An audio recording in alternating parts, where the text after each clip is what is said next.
Obrigado, vereador Éder Miller. Reassumo a presidência e concedo a palavra ao próximo orador inscrito, o vereador Núcio, pelo prazo regimental, hoje distribuído proporcionalmente, de 8 minutos. Boa noite, presidente Breno, senhores vereadores e vereadora, pessoas que nos prestigiam com a sua presença e pessoas que nos ouvem e nos veem através das diferentes mídias. Eu gostaria de falar, primeiramente, a respeito do grave problema das drogas, desse trabalho que as comunidades e as pessoas têm feito e que têm recebido, com certeza, a atenção das nossas autoridades. A gente não vê exatamente o efeito de tudo isso, mas tem sido feito um investimento municipal, estadual, federal a respeito do problema das drogas. Mas a primeira pergunta que eu fazia, doutor Leonardo, Regina, quando eu atendia alguém com problema de álcool no consultório, a primeira pergunta que eu fazia era o seguinte: você quer se recuperar? Né? Então começa por isso. Nós sabemos, Regina, você participou comigo quando era secretário, quando nós fomos tratar do assunto do morador de rua, que o primeiro problema do morador de rua era se ele queria realmente voltar à convivência. Porque o morador de rua, mais do que qualquer outro, ele é exatamente imune às regras. Em qualquer local que você vá submeter o indivíduo a qualquer tipo de tratamento, existem regras, né? A primeira regra é não usar aquele produto do qual ele é dependente. A segunda regra é que existe horário para almoçar, jantar, tomar banho e dormir. Então, você começa a ter problemas dessa natureza. Por isso que eu falei com o doutor Leonardo, que é um problema muito complexo. E muitas vezes a pessoa só decide quando ela já está com a água batendo no queixo, né? Em termos de saúde, em termos de desestruturação psíquica, física, familiar, enfim, profissional principalmente, que normalmente é a primeira perda do indivíduo, né? E como tal deve ser olhado mesmo por esse aspecto, né? Em primeiro lugar, nós vamos tratar o paciente resultado do uso das drogas, ou nós vamos tratar a criança que ainda não entrou para que ele realmente não entre por essa seara, ou nós vamos tratar o indivíduo que é usuário e ainda não está doente, ainda não apresenta os efeitos físicos deletérios do uso dessa dependência física. Então, é um aspecto amplo, grande, e cada um tem um tratamento diferente do outro. O que o professor Dey, eu acho que os outros vereadores falaram também a respeito dessa linguagem com a criança que ainda não entrou, né, com o jovem adolescente que ainda não entrou por esse caminho, né, qual a motivação que nós iremos dar a esse jovem para que ele não entre, né? Se ele realmente vem de situação socioeconômica ruim, olha, você vai receber X do traficante, vai receber meio X para trabalhar de balconista, enfim. Qual é essa motivação que nós vamos ter com esse jovem, né? Será que a estruturação socioeconômica, o progresso socioeconômico da sociedade irá diminuir, irá evitar com que esses jovens entrem, né? Qual é a previsão de futuro, né? O que ele pensa da vida dele, o que ele pretende da vida dele, né? Se ele quer ter uma família, se ele quer ter um emprego, se ele quer se tornar um milionário através do seu trabalho, qual é a ambição desse jovem com relação à vida?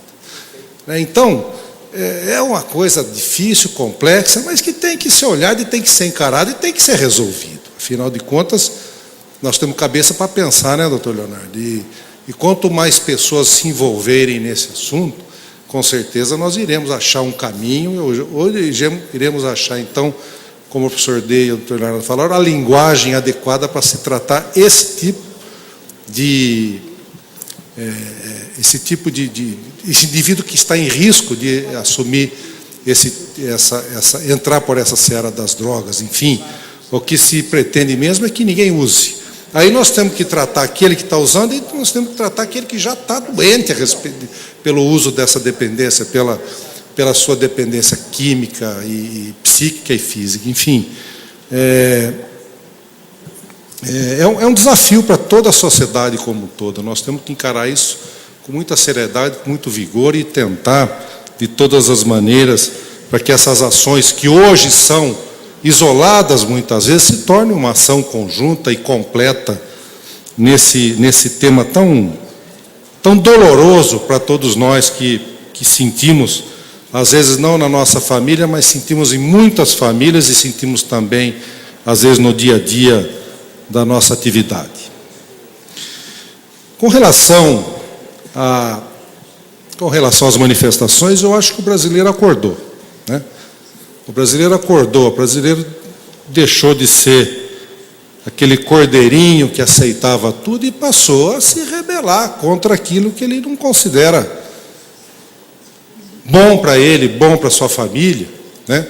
O brasileiro passou a exigir, então, que a morosidade da burocracia seja mais rápida nas suas reivindicações, atenda de maneira mais rápida as suas reivindicações, traga aquelas melhorias que tanto propalamos, todos nós, ocupantes de cargo público, e nós como cidadão também.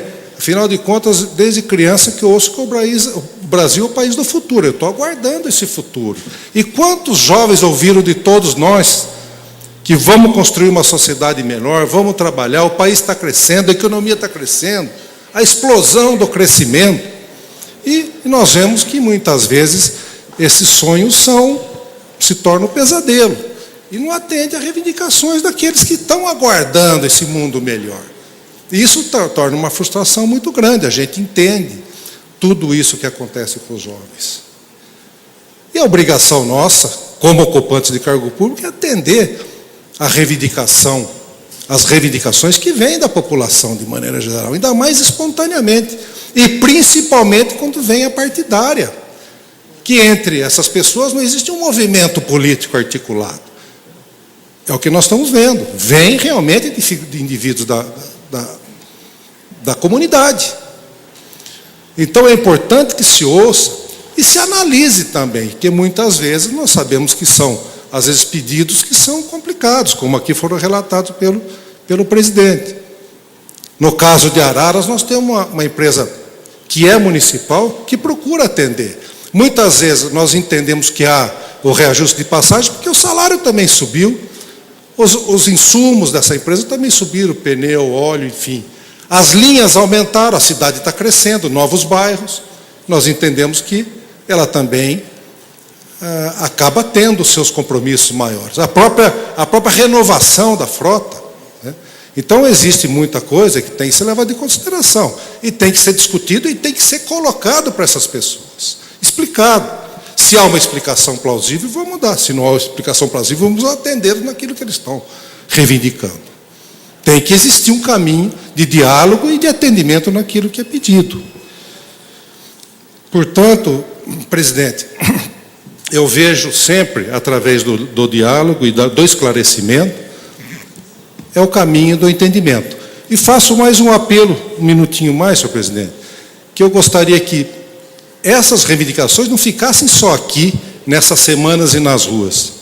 Não esqueço que nós temos audiências públicas, nós temos as conferências municipais, nós temos aqui a Câmara para atendê-los naquilo que é possível.